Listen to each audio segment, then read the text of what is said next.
Hello বন্ধুরা, কেমন আছেন সবাই? আশা করি ভালো আছেন।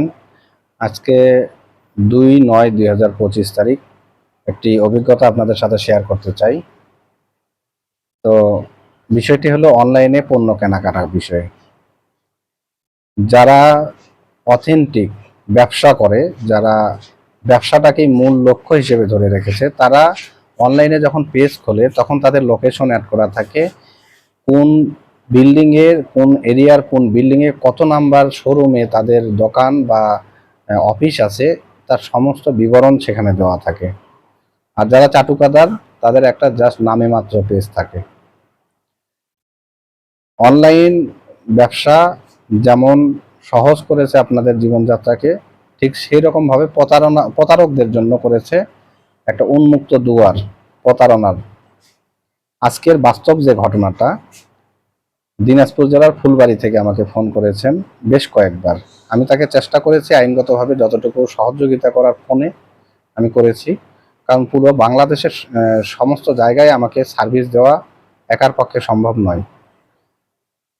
প্রথমে তাকে একটা অনলাইন থেকে পণ্য ক্রয় করেছে চাটুকাদার।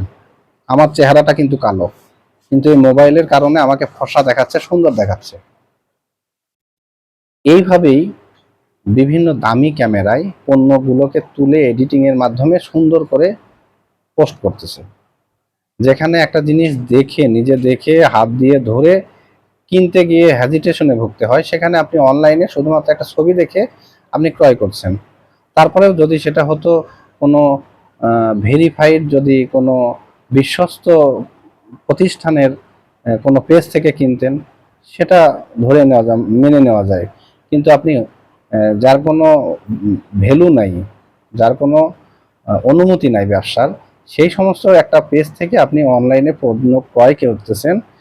আপনি আর একটা জিনিস খেয়াল করবেন, অনলাইনে যখন পণ্য ক্রয় করবেন, যারা সত্যিকারের ব্যবসায়ী তারা আপনাকে ঢাকা শহরের জন্য 60 টাকা বা 80 টাকা কুরিয়ার চার্জ দাবি করবে, এবং ঢাকা শহরের বাহিরের জন্য 100 টাকা থেকে 120 টাকা কুরিয়ার চার্জ দাবি করে থাকে।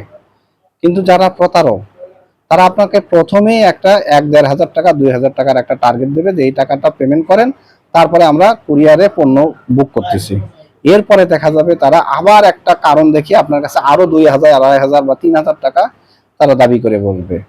তারপরে দেখা যাবে সে আবার বলবে যে আপনার পণ্যটা আপনার কাছেই আছে, আপনি এত টাকা পেমেন্ট করলে ডেলিভারি ম্যান আপনার কাছে পণ্যটা বুঝিয়ে দেবে। এই যে বিষয়গুলো, আপনার গ্রাম্য ভাষায় যেটা বলে, আগে কাম পরে দাম।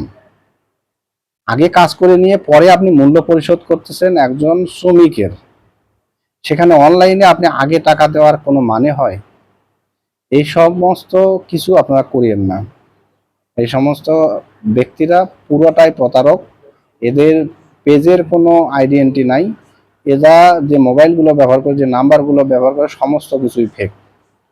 এরা ফেক বলতে এমন কিছু যে যে নাম্বারগুলো তারা ব্যবহার করতেছে, তারা অন্যের আইডি দিয়ে তোলা সিমগুলো। আপনি যখন ধরতে যাচ্ছেন, দেখা যাচ্ছে যে সেই ব্যক্তিটা ওই সিম সম্পর্কে জানেই না যে এই সিমটা কার। এক্ষেত্রে আপনার অবশ্যই অনলাইনে পণ্য ক্রয় সম্পর্কে সচেতন থাকবেন। অনলাইনে পণ্য ক্রয়ের আগে বা কাউকে টাকা পেমেন্টের আগে অবশ্যই আপনি বিস্তারিত জেনে বুঝে তারপরে দেবেন। আপনি পণ্যটা হাতে পেয়ে তারপরে তাকে টাকা দেন। আপনি পণ্য ক্রয় করতেছেন ঘরে বসে, অবশ্যই আপনি কাজের ব্যস্ততা থাকতে পারে, আপনি সেখানে যাতায়াতের একটা ব্যাপার থাকতে পারে। হ্যাঁ, আপনি অনলাইনে পণ্য ক্রয় করতেছেন, ভালো, কিন্তু সেটা আপনি অনলাইনে যে পণ্যটা পাইলেন সেটা আপনি শর্ত এমন থাকবে যে আমি শুধু কুরিয়ার বিলটা দেবো, তারপরে আমি পণ্যটা হাতে পেয়ে তারপরে টাকাটা দেবো। এটা করতে পারেন, তাহলে আপনার টাকাটা সেভ থাকে। যদি পরবর্তীতে সে ওই টাকা দিয়ে যদি পণ্যটা নাও দেয়, তারপরে আপনার হয়তো 60 টাকা বা 120 টাকা সর্বোচ্চ সেখানে হয়তো আপনার হাত ছাড়া হতে পারে। কিন্তু আপনি যে টাকাটা পূর্বে সম্পূর্ণটাই দিয়ে দিলেন, দেখা গেল যে আপনাকে প্রতারণা করতে করতে শেষমেশ সেই পণ্যের চেয়ে 2-3 ডবল নিয়ে নিল, তাহলে কি হলো? সতর্ক থাকেন, সবাই ভালো থাকেন, ক্ষতির হাত থেকে নিজেকে রক্ষা করেন। ধন্যবাদ সকলকে।